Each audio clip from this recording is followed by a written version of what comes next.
শুরু করিতেছি মহান আল্লাহর নামে, যিনি পরম করুণাময় এবং অত্যন্ত দয়ালু। দেখতেই পাচ্ছেন যে চারদিকে হচ্ছে গিয়ে হাওরের মধ্যখানে এখানে তারল, এটা ইউনিয়নের নাম তারল, গ্রামের নামও তারল। এটা একটা প্রাইমারি স্কুল, উচ্চ বিদ্যালয়। আমরা মেডিকেল ক্যাম্পের ব্যবস্থা করছি। এখানে মেডিকেলের ডাক্তাররা এসে এখানে মানুষের আসলে যাতায়াতের অবস্থা এতই খারাপ যে ডাক্তার দেখানোর মতো অবস্থা নাই এখানে। এই জন্য আমরা চলে আসছি যে বিভিন্ন জায়গায় আশ্রয় কেন্দ্রের মধ্যে আমরা মেডিকেল ক্যাম্প স্থাপন করতেছি। এখানে ডাক্তার সাহেবরা আছেন, তারা বিভিন্নভাবে ওষুধও আমরা নিয়ে আসছি নৌকায় করে প্রতিটা জায়গায়। এটা আমাদের তৃতীয় ধাপ। আমরা বাড়ি ঘর নির্মাণের সাথে সাথে এই কাজটা আমরা চালাই যাচ্ছি। আমি আপনাদেরকে দেখাচ্ছি এখানের অবস্থাটা। এখানে যারা আছেন তারা লাইন ধরে ধরে আপনারা রোগীদের অবস্থা দেখতেছেন। হ্যাঁ, আপনাদেরকে শুধু একটু দেখাই।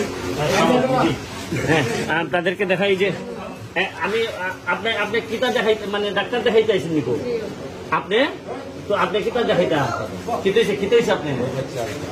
হ্যাঁ, জ্বর।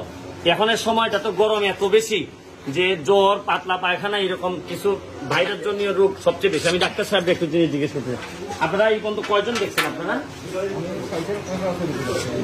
60 জন দেখে পাচ্ছেন। মানে বেশিরভাগ রোগী কিসের? অ্যালার্জিক, জ্বর ফিভার জাতীয়, মানে ভাইরাস জাতীয়। না, ঠিক আছে। আমি আপনাদেরকে দেখাইলাম যে এই সব জায়গায় এখন পানি নামতে শুরু করছে, আর পানি নামা শুরু করার সাথে সাথে মানুষের যে শারীরিক সমস্যাটা অনেক বেড়ে গেছে। আপনারা দেখেন এখানে চাচা খেলে গেছে, দেখি কি হয়েছে চাচা?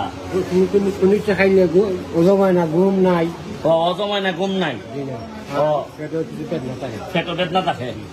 এটা একটা সম্ভবত বাইরে ডাক্তার সাহেব ভালো জানবেন।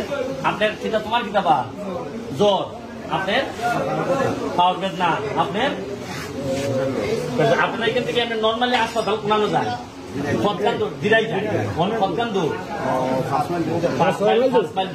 মানে অনেক দূরে নৌকায় যেতে হয়।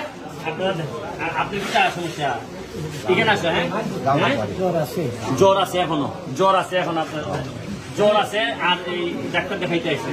আচ্ছা, তোমার কি যাবা? তোমরা তাদের সাথে হ্যাঁ খাসের সমস্যা? ঠিক আছে, আমি আপনাদেরকে দেখাইতেছি। এই দিকে আসেন। এই হচ্ছে গিয়ে এই দেখেন, এই হচ্ছে গিয়ে খাওয়ারের অবস্থাটা দেখেন। পানি নেমেই কিন্তু এরকম অবস্থা হয়েছে। আর এখানে এখন সবাই তো বন্যার আওয়াজটা বন্ধ হওয়ার সাথে সাথে মনে করতেছেন যে পানি নেমে গেছে, মানুষের মনে সমস্যা শেষ। আসলে কিন্তু বন্যায় আগুনে পুরা যেভাবে আগুন পানি দিয়ে নিবানো যায়, কিন্তু পুরা রোগী কিন্তু একটু পরে মারা যায়। কারণ শুকানো শুরু হইলেই বন্যা এই আগুনে পুরা রোগী যেভাবে মারা যায়, এইভাবে ঠিক বন্যার পানি যখন নেমে যায় তখন মানুষের কষ্টটা, আসল কষ্টটা শুরু হয়।